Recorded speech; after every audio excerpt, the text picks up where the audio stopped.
As our offering is being received, whether you're here at CLC Little York or you're giving at Christian Life Center Fairfield there at the Regal Cinemas, I want to remind you about an opportunity that we hope you'll take advantage of coming up 1 week from this coming Wednesday, which will be June the 22nd, is our next offering of Meet the Pastor.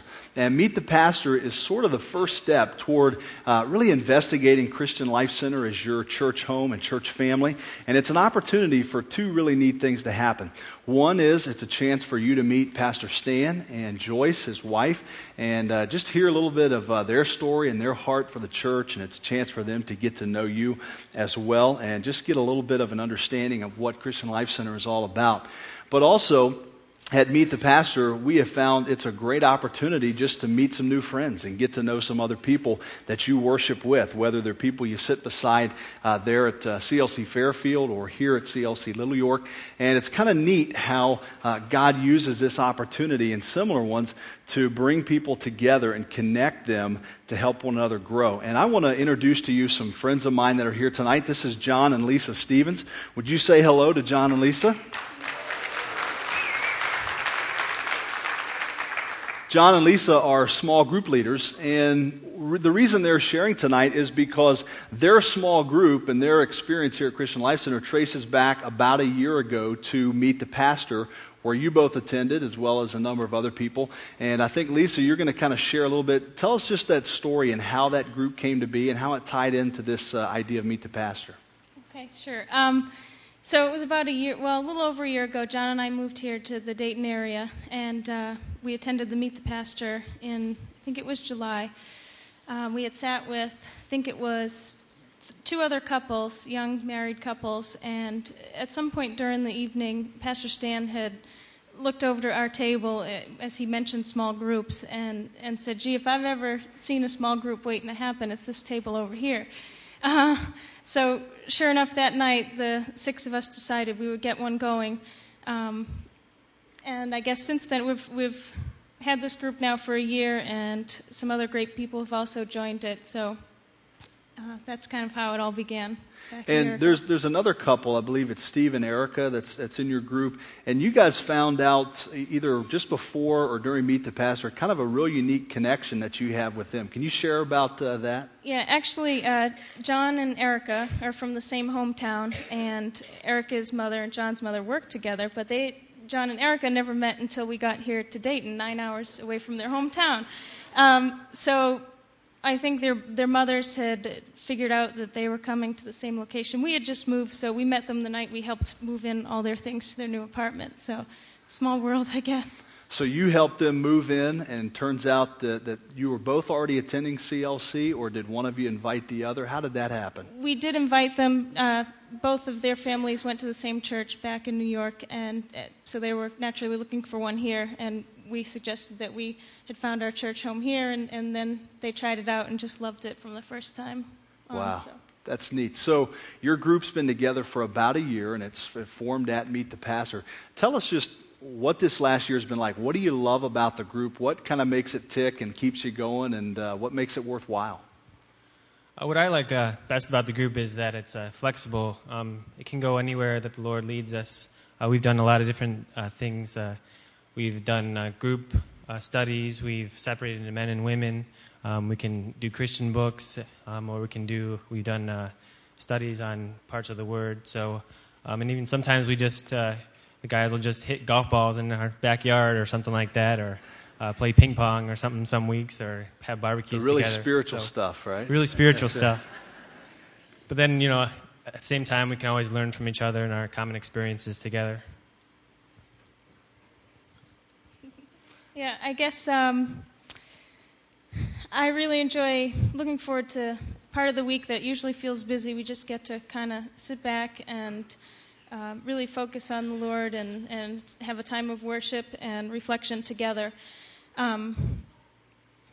It's really neat, I think, to try to pull away from the lessons and apply to your own life, and then see how it applies to the other group members as well. Because we all have our own unique experiences to draw upon, and you just get to learn so much from each other. And as we mentioned, we've only been here for about a year, and I'd have to say that some of our best friends here in Dayton, come right from that group. So. Wow. One of the things that I've experienced with small groups, and I think you have too, based on just talking a little bit about your experience in your group, is that it's really neat how when we begin to do life together with other people, that God really does something in our hearts, and He transforms us, He shapes us, He teaches us. Can you comment, just by way of wrapping up, what kind of spiritual growth has happened, and how do you see God working in your life as a result of the group? Sure. I feel like our small group is a lot like the original church was. We get together each week, we worship together, we pray for each other, we share the struggles that each of us are going through. We serve the Lord doing other things like Project 127 and taking it to the streets. It just gives you a good opportunity to live out Christianity in a real life way, and you can also be accountable to each other in the group. I can share stuff with my small group of men that I wouldn't feel comfortable sharing in a small group like this, for example. So, yeah, it's been very similar for me as well. I've seen a lot of growth in myself over the year. We've developed a lot of trust with each other within our group, and so, like Jon, I'm able to feel comfortable just sharing a lot of the struggles that I'm going through and know that I have the support of the group members, as well as they're there to be able to challenge me too. And I really just do look up to all of them. They're great Christian role models, and I think I've just been able to learn a lot from them, and they just give me a lot of encouragement. So what would you say to either someone who's maybe somewhat new and they're considering going to meet the pastor, or maybe they've been here a long time and would just love to connect with a few other people to explore this idea of a small group? What would your thoughts be to them? Well, I'd definitely recommend it. I mean, we had no idea going in that we'd be here today and have all this to share with you. So you never know what could happen. You may think, well, I'm busy enough. I don't have time for one more thing during the week. I know there are groups that meet a little less regularly, maybe twice a month, maybe monthly. But honestly, even if you are busy, once you get there, I think I've never attended a night when I don't leave saying, wow, I needed that and it was worth it. So I'd say give it a shot. That's neat. I appreciate you both sharing your story, and appreciate your investment in just your own lives and other people's lives as well. And would you just let Jon and Lisa know how much we appreciate them?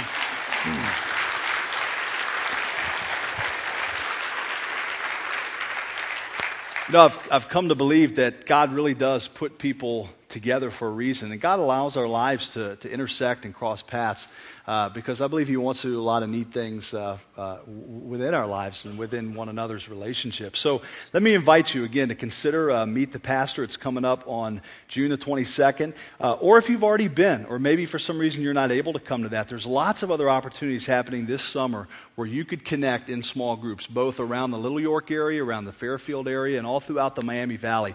And there is a table, if you're at Little York, if you'll go to the cafe following service today, there's Linda and Ed are there, and they can tell you a little bit about some opportunities, or you could sign up for Meet the Pastor. Or if you're at the theater there at Fairfield, just exit the theater and stop by the small groups display that's right there, and there'll be a couple of leaders there to tell you about just some opportunities and answer questions that you might have. So all of you, both at Little York and Fairfield, would you stand to your feet? We're going to take a moment to greet one another before our message tonight. And I want you to look at about 2 or 3 people as you greet them, and I want you to look at them and say, you might be the one in my small group next. Would you say that?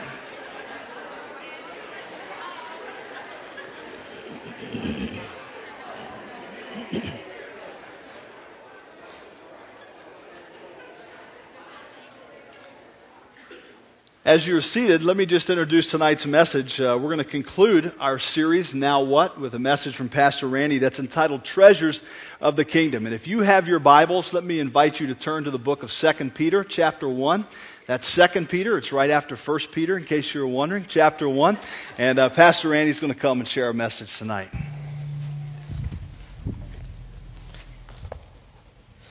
My question for you tonight, first off, is how many of you have seen the movie National Treasure? Let me see your hands. It's a good movie, isn't it? Well, for the rest of you, I'll try to reference the movie without ruining the movie. I'll do my best, okay? But I do want to kind of reference this movie because it had a profound impact on my life, as I'm going to try to share tonight. For those of you who haven't seen the movie is about an 8th generation treasure hunter by the name of Benjamin Franklin Gates. Benjamin Franklin Gates is in pursuit of trying to find this treasure, the treasure beyond all treasures, so to speak, the national treasure. And in the movie, he's in the attic, kind of rummaging through the attic, and he comes across some books, and he starts to open those books. And along comes his grandfather, and he's like, "What are you doing?" And so his grandfather proceeds to go through this story with him. And this is when Ben's about, I don't know, probably 10 years old, 12 years old at the most. And as he's going through these materials, his grandfather says, "Well, I guess you're old enough to know the story." And so his grandfather begins to tell him the story of how the family began